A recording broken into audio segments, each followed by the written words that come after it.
Yesterday will go down in the books as a day to remember. This day in history, June 26.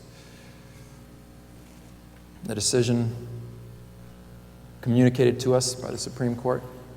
Whatever your feelings or your convictions are on that, on the decision,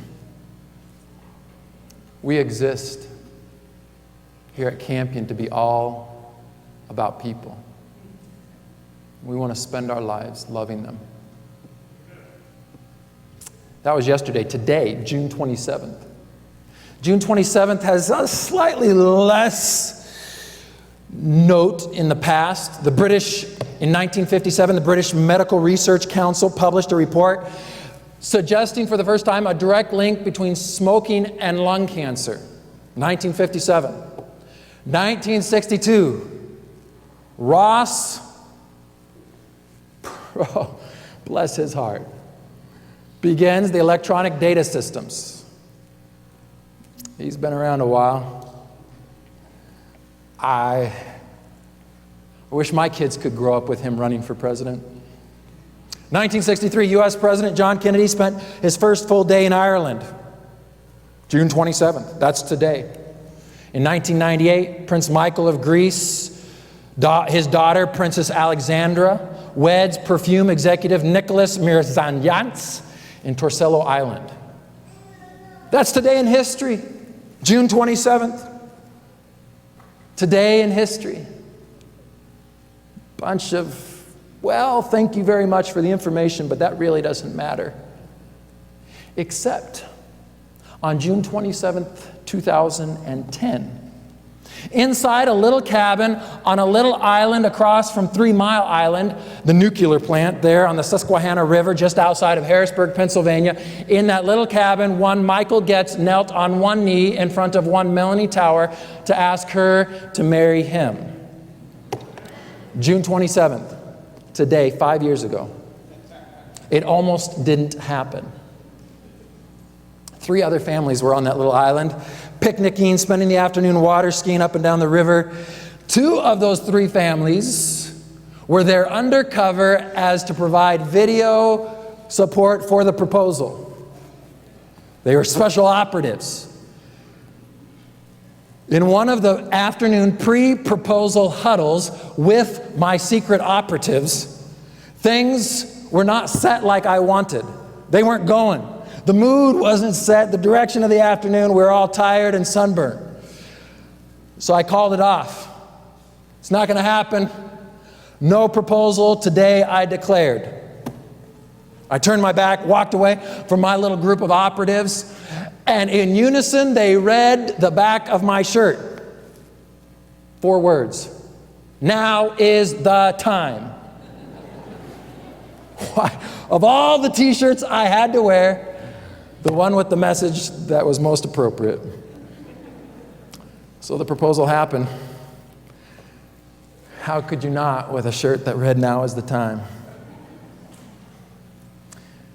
We've been following Jesus this month as he seeks to explain, communicate the realities of a place that is altogether foreign to our thinking. The language, the culture, the values, everything about the land of heaven and God's kingdom is foreign to what we experience here.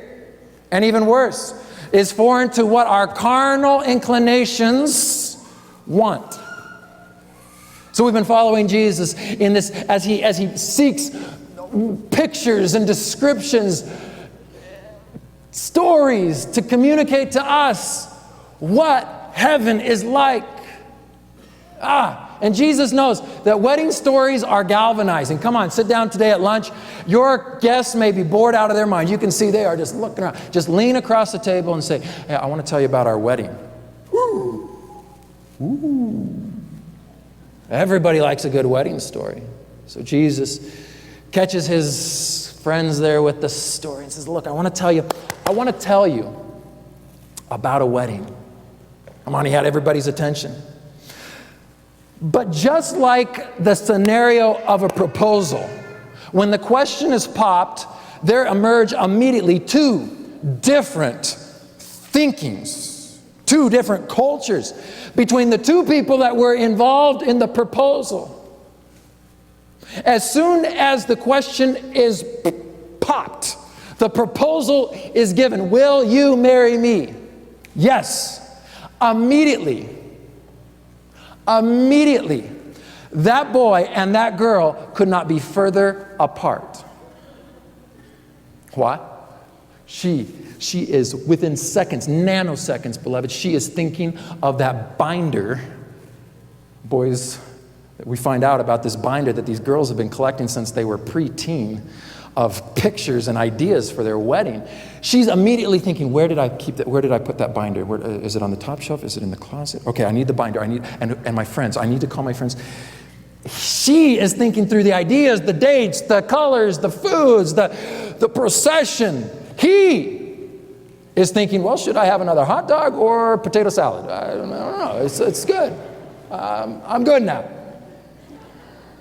It's that kind of difference that Jesus is trying to communicate between heaven and earth. He's saying, look, guys, come on, bear with me, but this is what heaven is like. It's a different world, I know, a different culture, a different value system, a different language, but I want you to get a picture of heaven. And so Jesus relentlessly, you'll hear him say, the kingdom of heaven is like a seed, a man stumbling across a valuable. But now he says the kingdom of heaven is like. It's Matthew 25. Matthew 25, one place we'll go. This is the passage for the morning. Matthew chapter 25. Follow along in your own Bible. I want it on the screen in the Revised Standard Version. I like it. I typically read out of the New King James, but Revised Standard Version. Then, Jesus speaking, then the kingdom of heaven shall be compared. It's like 10 women who took their lamps and went to meet the bridegroom. 5 of them were foolish.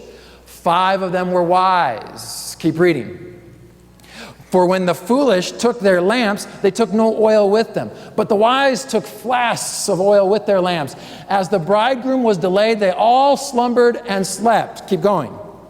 But at midnight there was a cry, behold the bridegroom, come out to meet him. Then all those women, those maidens, those bridesmaids rose and trimmed their lamps. And the foolish, realizing their dilemma, said to the wise, give us of your oil, for our lamps are going out. We don't got enough. Keep going.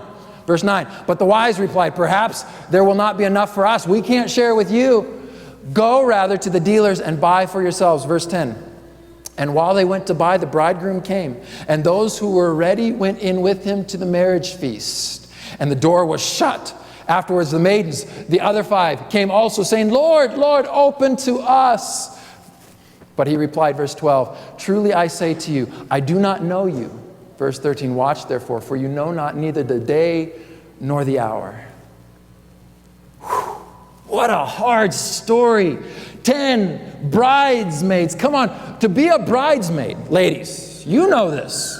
To be a bridesmaid is an important responsibility. It's a high calling. Dress up in that nice dress that another woman picked out for you, right? You dress up. You're there supporting, representing, recommending even the bride to the wedding. It's a high calling. And so Jesus seeks to communicate this invitation to the kingdom is a high calling. It is something to be taken seriously.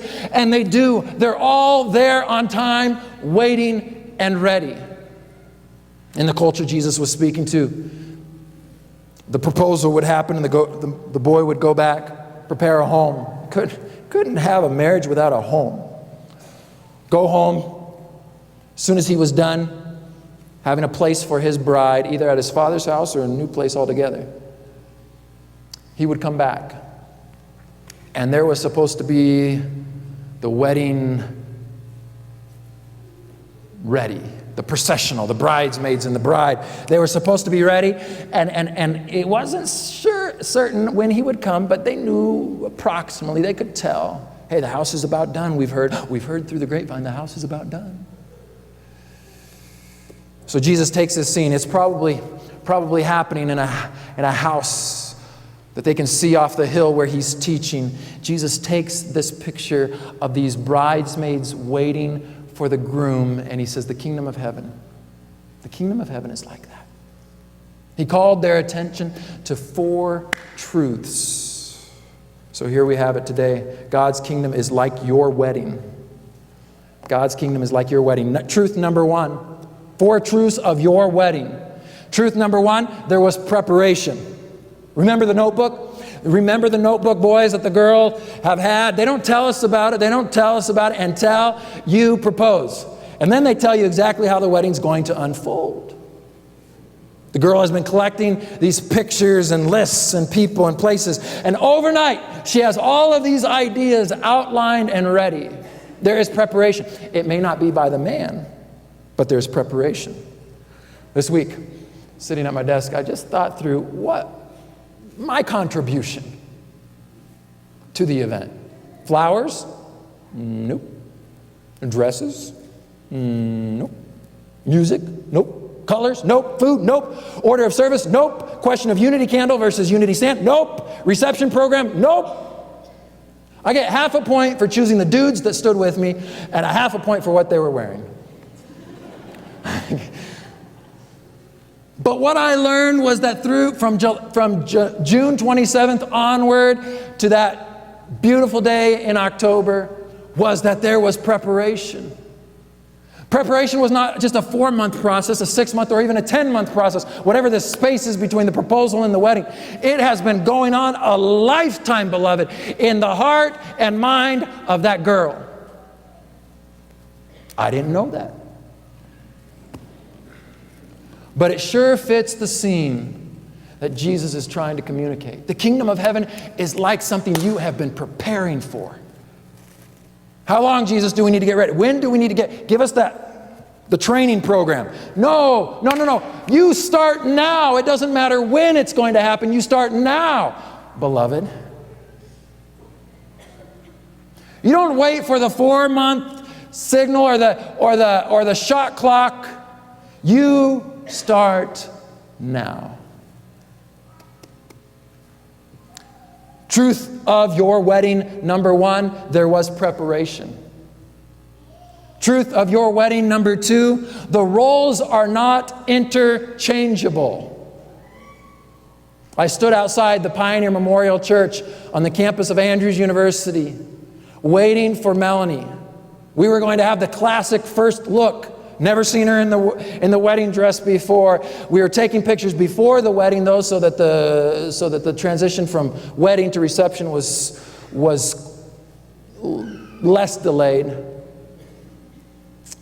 I stood outside the church waiting for her to come through the door behind me. Show you a picture of that moment. You are seeing Melanie before I saw her. I have not seen her yet in her wedding dress. I'm waiting with my back to the door until I was told to turn around. And there she was. There she was in this exact dress. If you sit on the organ side, that's too bad. You can't see it.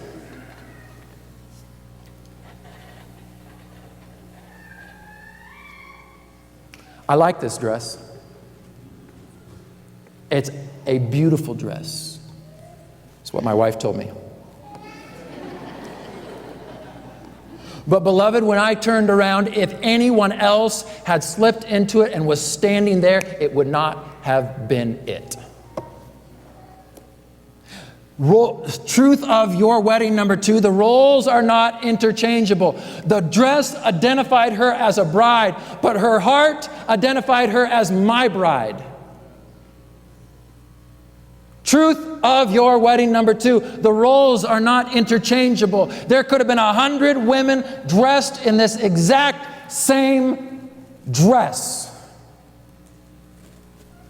and it would have mattered which one. Because my heart was only connected, it only knew one.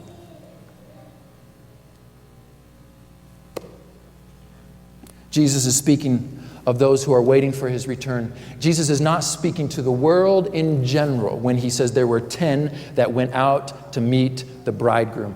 He's speaking to those who professed, those who are professing to be waiting. Those who profess to be brides, they're all in their dresses. They are there.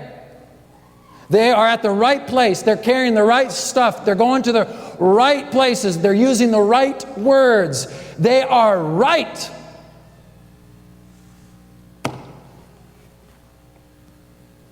The evangelical scholarship commentary called the Expositor's Bible Commentary, written in 1976, notes this about this story. Put it on the screen for you. Because the parable concerns the consummation, the refusal to recognize or admit the foolish virgins must not be construed as calloused rejection of their lifelong desire to enter the kingdom. This is not a calloused rejection to their lifelong desire. Far from it. It is the rejection of those who, despite appearances, they've put on the dress, never made preparation for the coming of the kingdom. That's the story. The story was that it's not that they weren't there, they were there. It's not that they weren't carrying the right thing, they were carrying the right thing. It's not that they weren't dressed appropriately for the occasion, they were. But they did not make the preparation for the kingdom. Almost 100 years before the Expositor's Bible Commentary wrote those words, the classic on the parable of Jesus' parable, the classic on the parables of Jesus, Christ Object Lessons, agrees. The saddest of all words that ever fell on the screen on mortal ear are those words of doom, I know you not. The fellowship of the Spirit which you have slighted could alone make you one with the joyous throng at the marriage feast. In that scene, you cannot participate. Its light would fall on blinded eyes, its melody upon deaf ears, its love and joy could awake no chord of gladness in the world-benumbed heart. You are shut out from heaven by your own unfitness for its companionship. Beloved, the point is, there was no connection. There was no relationship. You can wear the dress, but the roles between the woman I love and some other woman are not interchangeable. The 10 ladies in the story of Jesus could not share what they had. They could not substitute each other or even spread it out. Hey, take 2 of us for the price of 1. It doesn't work. Every one of the 10 ladies claimed to be waiting. Beloved, this is not a story to the heathen, God-rejecting society. This is a story to those who profess to be waiting. So Jesus turns to them, said 10 were waiting, but only 5 of those 10 really prepared. So what was that oil that 5 of them lacked? Throughout Scripture, it's clearly defined as the role of the Holy Spirit, that oil representing the Holy Spirit. So what was it that they lacked? What is the one thing we cannot share, you cannot take from me, I cannot split with you? We cannot exchange the fruits of the Spirit, called character. I can't give you love and kindness and patience and gentleness. I can't give you self-control. You can't share with me. I can't share with you, beloved. They had no investment in their character. While they wore what they needed to wear, while they said what they needed to say, while they stood and waited where they needed to be, beloved, they had no investment in their character, in the fruits of the Spirit, and they had no relationship. In every group waiting for Jesus, know this, there are some who are not investing in their character. It's an oxymoron. While you're waiting, you're not ready. It's a contradiction of terms. But know this, that the responsibility of those who claim to be waiting for Jesus are to make sure their characters are full of the fruits of the Spirit. Oh, some of us have signed up for other responsibilities. Hey, make me the watchman of what other people are not doing. Funny that you don't find a single one of these ladies pointing out to the others where they're wrong. Only when they're asked to share, they say, I cannot give you what you don't have. Sorry. Beloved, I wonder if the fruits of the Spirit are not just for children to be learning in their classes, but rather the defining point for every waiting follower of Jesus. I plead with you. If we are where we are in Earth's history, the most important thing you can do is invest in the fruits of the Spirit. Truth of your wedding number 2, the roles are not interchangeable. You can't take from me, I can't borrow from you. Truth of your wedding number 3, the wedding happens, and only once. I had the privilege of marrying a young couple in Philadelphia a few years ago. The groom and the groomsmen, the guests, had all arrived at the designated time at the designated church. The bride and her ladies had not. An hour and a half, beloved, we waited. From the time the wedding was supposed to begin, an hour and a half, when they arrived giddy and happy as if nothing was wrong.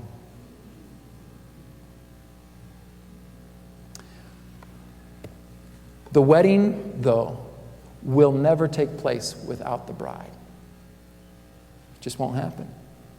The wedding happens, beloved, listen carefully, and it happens once. Once the bride arrives and marches down the aisle, no matter how late you are to the wedding, no matter how much you insist, there will never be a replay. Hey, send her back out, march her down again.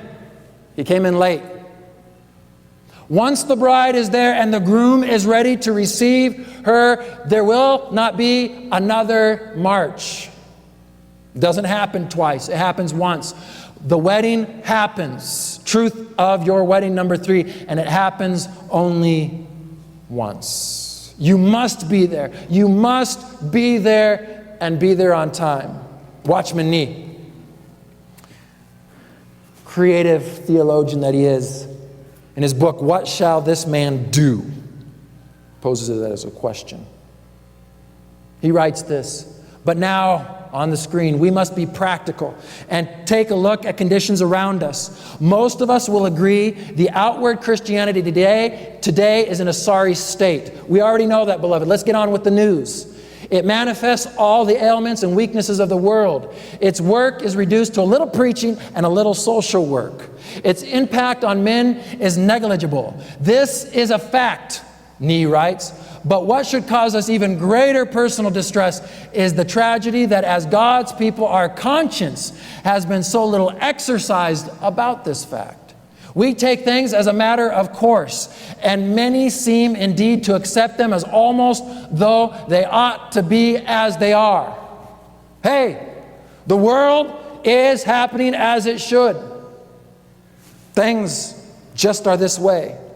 But he writes, Christians today do not believe that what Jesus has set before us is possible. Do you believe that in an hour you think not, Jesus will come? Well, of course I believe it.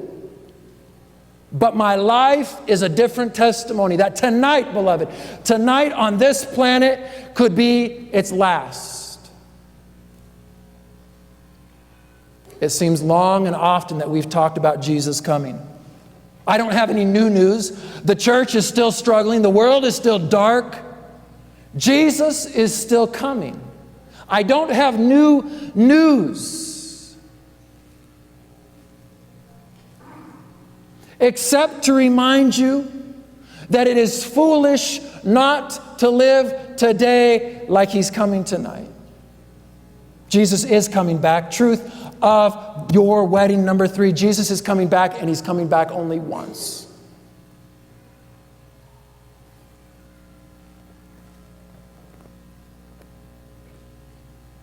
The church will have.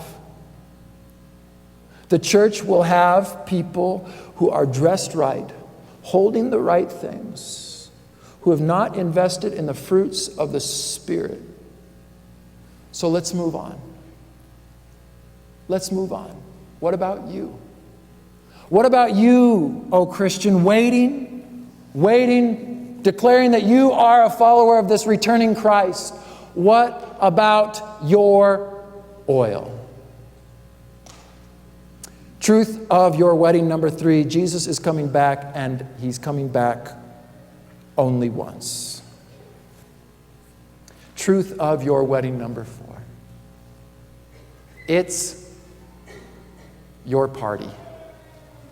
Truth of your wedding, number 4. It's your party. It's for you. The story of a missionary returning home to Southampton, England, is told, where after years he had served in China, he sailed back now and landed on the docks of his hometown. A politician known in the community was also riding the same ship, and when he got off, there was a marching band and flags and balloons welcoming back the politician. After all the marching bands and the crowds have dispersed, the missionary sat alone on his luggage. And the story is, he looked up into heaven. He said, God, I didn't ask for a marching band. I didn't ask for a parade. But you could have sent somebody to welcome me home. And a voice from heaven came back. You're not home yet. But when you get there, we'll be waiting. Beloved, it's your party. I think back over our reception. There's a picture of the Fantastic Two. And all of those people gathered together. It was our party. Nobody was there for any other reason. The pie was good. We skipped cake, went straight to the pies. The food was good. The company was excellent. The programming was delightful. But it was our party. Pastor Dan Smith, pastors, began his ministry in Southern Oregon, where I grew up, tells of the night that he was packing. He had been called now to take a different role in ministry, a different place. They were moving, and so he was busy packing, and the church had announced that there was also a social. But he said, it's no big deal. They'll go on. I've got to get packed. I've got to get ready. The moving truck is coming. So at home alone, he's packing his belongings, and the nagging thought is, why don't you go to the social, the church social? Why don't you just go? So finally, with a mountain of boxes still ahead of him and stuff everywhere, he just gives up and gets in his car and drives to the church. Now an hour and a half late, he walks in to a church yelling surprise with banners and balloons. It was his party. It was his party. And Dan Smith reflects on what a bummer it would have been if he hadn't gone. All these people set up, everybody there to celebrate him, to appreciate what he's done, and to love on him. And he says, I almost missed my own party. Truth of your wedding, number 4, beloved. It's your party. When Jesus tells this story of these bridesmaids waiting, he's not talking about some nameless, faceless individuals that he doesn't care about. He's talking about individuals that he has prepared a place for specifically. Names and people and families that he is preparing mansions for. It's your party.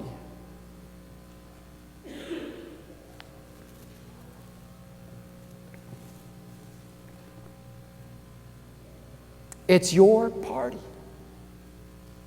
This whole arrival of King Jesus, when he comes back to our earth, is not some sort of last, I'm going to prove Satan I'm bigger than him. It's a rescue mission, beloved, for us. This isn't for some other people. It's for you. And what a shame. What a universal, cosmic shame. If we were busy packing our boxes and we missed our own party.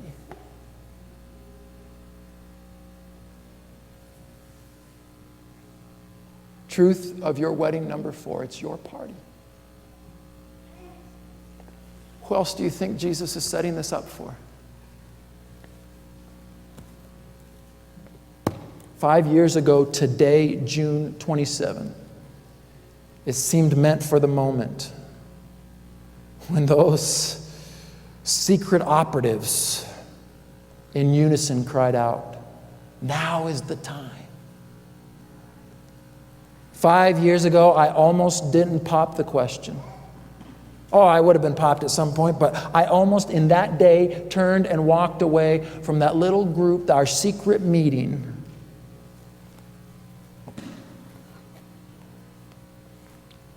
Now is the time.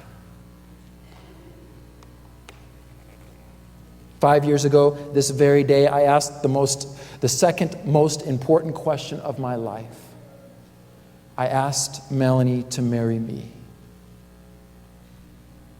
I asked the second most important question of my life. Because the first most important question you will ever ask, beloved, is Jesus into your heart.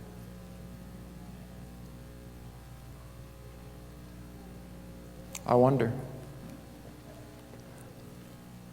that 5 years later, if that t-shirt, the 4 words on the back of that t-shirt would mean anything to you. Now is the time. Beloved, is there one here today?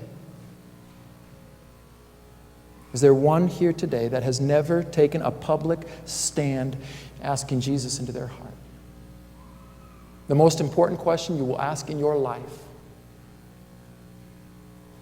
Is there one here that would need someone to come behind them and say, I know there's a lot of questions, there's a lot of things you don't have figured out, there's a lot of stuff that you've got to, I know, but now is the time. Beloved, is there one person?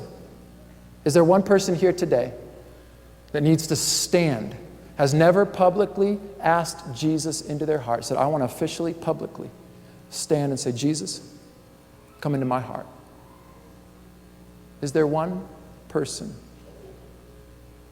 that needs to ask that most important question?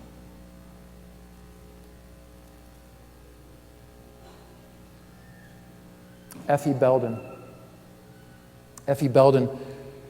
my favorite hymn writer, was a radical for the cause of Jesus. Radical. I love his stories. The man was passionate for the cause of Jesus, but through some interpersonal relationships with others in the church, as Christians, he began to push away and become an attacker on the cause of Jesus. He attacked unabashedly the cause of Jesus.